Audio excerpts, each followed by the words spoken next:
Friends, नमस्ते, Radhe Radhe. Welcome back to my realistic life with art blog.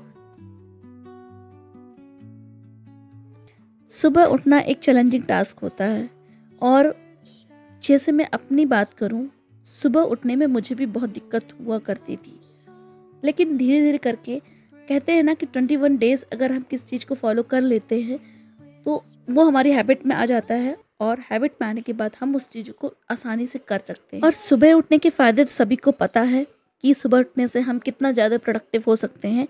काम तो समय पे होते ही हैं, लेकिन उसके अलावा भी हम बहुत सारा टाइम जो है निकाल सकते हैं। और पॉजिटिविटी और एनर्जी की बात करें तो अगर हम सुबह उठते हैं तो वो एनर्जी हमारे पूरे दिन साथ में रहती है। इसके बाद रूटीन वर्क होने के बाद मैं आ गई हूँ नहाकर पूजा करने के लिए। तो पूजा मेरी डेली जो मॉर्निंग में होती है, कोशिश रहती है कि 8 के पहले तक मैं पूजा कर लूँ।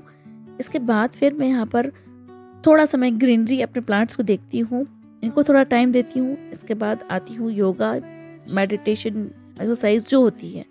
मेरा ऐसा कुछ भी फिक्स नहीं है क्योंकि मेरा छोटा बेटा है और जैसे कि अभी 7 बज रहे होते हैं तो उसका कोई फिक्स नहीं है कि अगर वो उठ जाता है तो मुझे उसको देखना पड़ता है। इसके बाद मैं किचन में आके मैंने पहले चाय बनाई है।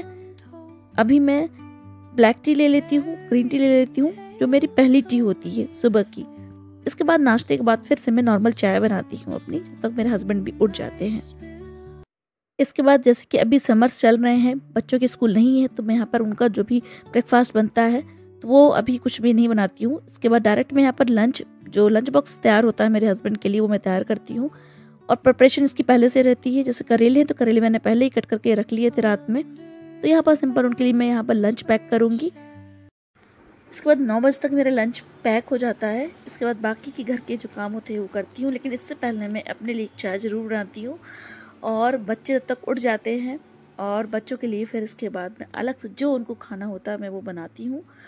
इसके बाद 10 बजे तक आती है मेरी हाउस हेल्पर, तो उसके साथ मिलकर जो है घर की क्लीनिंग होती है। उसके बाद मैंने एक ऑर्डर किया था होम डेकोर, जो कि था एक बम्बू प्लांट।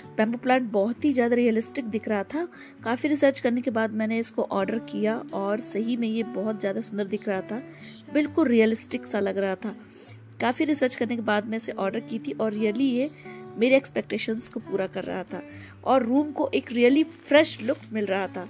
तो इस तरीके से ये रहा मेरा आज का एक छोटा सा रूटीन ब्लॉग। आपको कैसा लगा ज़रूर बताइएगा। तब तक के लिए bye bye and take care.